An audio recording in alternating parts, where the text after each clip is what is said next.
আপনি কি কখনো এমন পরিস্থিতিতে পড়েছেন যে মাসের শুরুতে মনে হয় এই মাসে ঠিকভাবে চলব, কিন্তু মাসের শেষের দিকে এসে বুঝতে পারেন পকেট একদম খালি? আপনি তখন নিজের কাছেই প্রশ্ন করেন, আমি তো তেমন কিছুই কিনিনি, তাহলে টাকা গেল কোথায়? সত্যি কথা বলতে কি, আপনি একা না। 80% মানুষই এই একই সমস্যার মধ্যে আছে। কিন্তু মজার ব্যাপার হলো, একই ইনকাম থাকা সত্ত্বেও কেউ মাস শেষে টাকা জমাতে পারে, আর কেউ পুরোপুরি ফাঁকা হয়ে যায়। কেন এমন হয়? চলুন একটা ছোট্ট গল্প বলি। রাহিম আর করিম দুই বন্ধু। তাদের একই চাকরি, একই বেতন, একই লাইফস্টাইল। তবুও মাসের শেষে রাহিম চিন্তায় পড়ে যায় আর করিম নিশ্চিন্তে থাকে। কারণ করিম জানে কিভাবে টাকা ম্যানেজ করতে হয়, আর রাহিম শুধু টাকা খরচ করতে জানে। আজকের এই ভিডিওতে আমি আপনাকে এমন 5টি গোপন টেকনিক শেখাবো যেগুলো শুধু আপনার টাকা বাঁচাবে না, বরং আপনাকে ফাইন্যান্সিয়ালি স্মার্ট করে তুলবে। তাই ভিডিওটা শেষ পর্যন্ত দেখুন। নাম্বার 1, নিজেকে আগে পেমেন্ট করুন। আপনি যদি সত্যি সত্যি টাকা জমাতে চান, তাহলে একটা জিনিস আজই বুঝে নিন। আপনি সবার আগে নিজের জন্য কাজ করছেন নাকি অন্য সবার জন্য? দেখুন, আমরা সাধারণত কি করি? বেতন পেলাম, তারপর বাড়ি ভাড়া দিলাম, বাজার করলাম, ঘুরলাম, খাইলাম, সব শেষে যদি কিছু বেঁচে থাকে তখন বলি এইটা সেভ করব। কিন্তু বাস্তবতা হলো কিছুই বাঁচে না। এখানেই করিম আর রাহিমের পার্থক্য। করিম বেতন হাতে পাওয়ার সাথে সাথেই 20% আলাদা করে ফেলে। সে ধরে নেয় এই টাকা তার না, ভবিষ্যতের জন্য। অন্যদিকে রাহিম ভাবে, এই মাসটা এনজয় করি, পরের মাস থেকে সেভ করব। আর এই পরের মাস কোনো দিন আসে না। আপনি যদি নিজেকে আগে পেমেন্ট না করেন, তাহলে আপনি আসলে নিজের ভবিষ্যৎকে অবহেলা করছেন। একটা সহজ নিয়ম চালু করুন। বেতন পেলেই প্রথমে 20% টাকা আলাদা অ্যাকাউন্টে রাখুন। এই টাকায় হাত দেবেন না, যাই হোক না কেন। শুরুতে কষ্ট লাগবে, মনে হবে টাকা কমে গেছে, কিন্তু ধীরে ধীরে আপনি আপনার খরচ সেই অনুযায়ী অ্যাডজাস্ট করে ফেলবেন। নাম্বার 2, 50-30-20 রুল ফলো করুন। আপনি যদি মনে করেন আমি তো হিসাব করে চলি, তবুও টাকা থাকে না, তাহলে সমস্যা হিসাব রাখায় না, সমস্যা হলো সঠিকভাবে ভাগ না করায়। এখানেই আসে 50-30-20 রুল। শুনতে খুব সিম্পল, কিন্তু লাইফ চেঞ্জ করে দিতে পারে।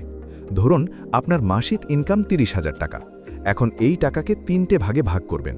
50% যাবে আপনার প্রয়োজনীয় খরচে, মানে বাড়ি ভাড়া, খাবার, বিল। 30% যাবে আপনার লাইফস্টাইলে, যেমন ঘোরা, শপিং বা এন্টারটেনমেন্টে। আর 20% যাবে সরাসরি সেভিংসে। করিম ঠিক এভাবেই চলে, তাই তার কখনো মাসের শেষে দুশ্চিন্তা হয় না। কিন্তু রাহিম কি করে? সে কোনো ভাগই করে না, যখন যা মনে হয় খরচ করে ফেলে। ফলাফল, মাঝপথেই টাকা শেষ। আপনি যদি নিজের টাকার জন্য একটা রুল সেট না করেন, তাহলে আপনার ইচ্ছাই আপনার টাকা নিয়ন্ত্রণ করবে।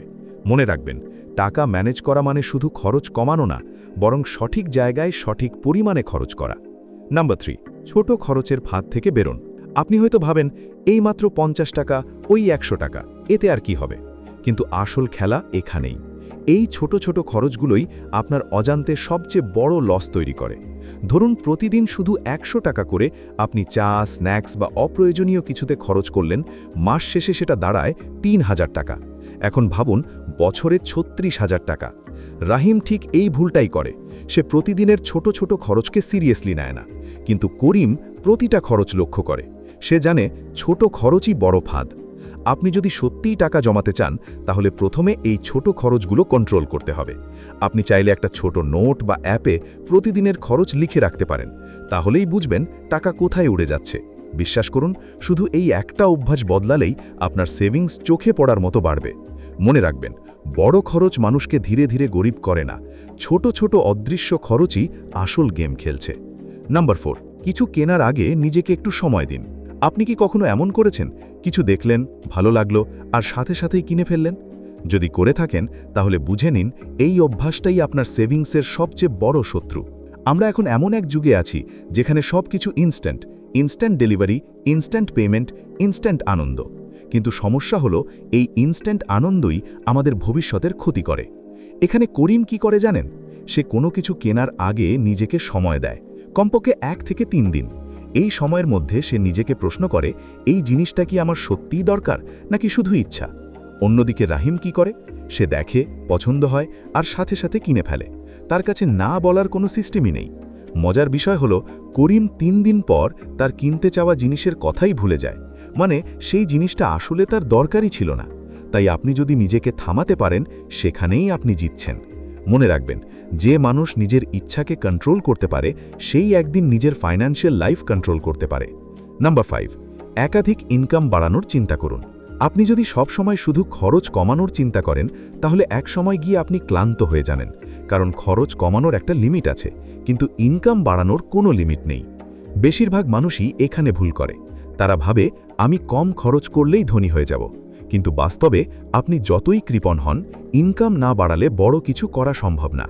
করিম এই জায়গাটা খুব ভালোভাবে বুঝেছে।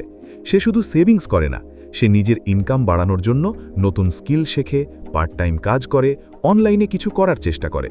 অন্যদিকে রাহিম সারাদিন শুধু একটা কথাই বলে, আমার বেতনই কম, আমি কিভাবে সেভ করব। কিন্তু সে কখনো চিন্তা করে না কিভাবে সে নিজের ভ্যালু বাড়াতে পারে। আপনি যদি সত্যিই আপনার লাইফ চেঞ্জ করতে চান, তাহলে আজ থেকেই নিজেকে প্রশ্ন করুন, আমি কিভাবে মাসে ৫,০০০ টাকা বেশি আয় করতে পারি। শুরুটা ছোট হলেও সমস্যা নেই, কারণ এখান থেকেই বড় কিছু তৈরি হয়। মনে রাখবেন, আপনি যদি শুধু খরচ কমান, আপনি টিকে থাকবেন, কিন্তু আপনি যদি ইনকাম বাড়ান, তাহলে আপনি এগিয়ে যাবেন। তো ভিডিও শেষে আসল প্রশ্ন হলো, আপনি কি এগুলো অ্যাপ্লাই করবেন? কারণ শুধু জানলে কিছু হয় না, অ্যাকশন নেওয়াটাই সবকিছু বদলে দেয়। আপনার ভবিষ্যৎ আজকের ছোট ছোট সিদ্ধান্তের উপর নির্ভর করছে। ভিডিওটি যদি আপনার ভালো লেগে থাকে, তাহলে লাইক দিন, শেয়ার করুন আপনার বন্ধুদের সাথে, আর এমন কন্টেন্ট পেতে চ্যানেলটি সাবস্ক্রাইব করতে ভুলবেন না। কারণ আমরা শুধু ভিডিও বানাই না, আমরা লাইফ বদলানোর চেষ্টা করি।